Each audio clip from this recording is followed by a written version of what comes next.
Artık seninle duramam, bu akşam çıkar giderim. Hesabım kalsın mahşere, elimi yıkar giderim. Sen zahmet etme yerinden, gürültü yapmam derinden. Parmaklarımın üzerinden su gibi akar giderim. Artık sürersin bir sefa, ne cismim kaldı ne cefa.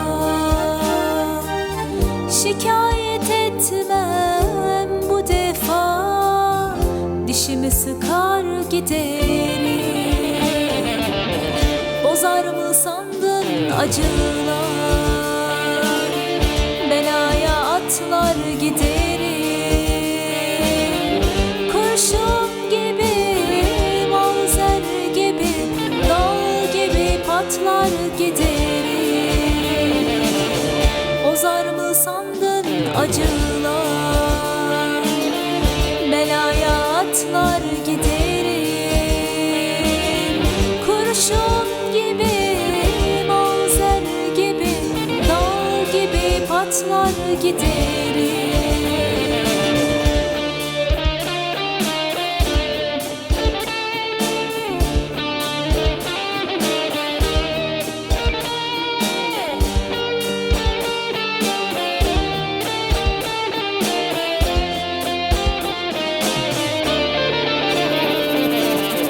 Kaybetsem bile her şeyi, bu aşkı yırtar giderim.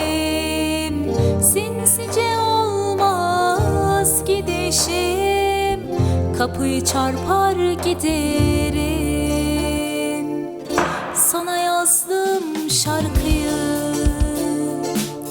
sazından söker giderim.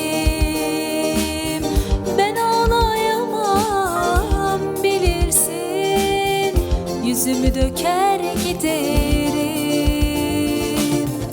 Köpeklerimden, kuşumdan, yavrumdan cayar giderim. Senden aldığım ne varsa yerine koyar giderim.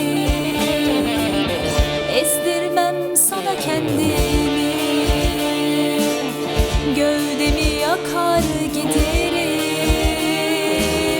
Beddua etmem üzülme, kafama sıkar giderim. Ezdirmem sana kendimi, gövdemi yakar giderim.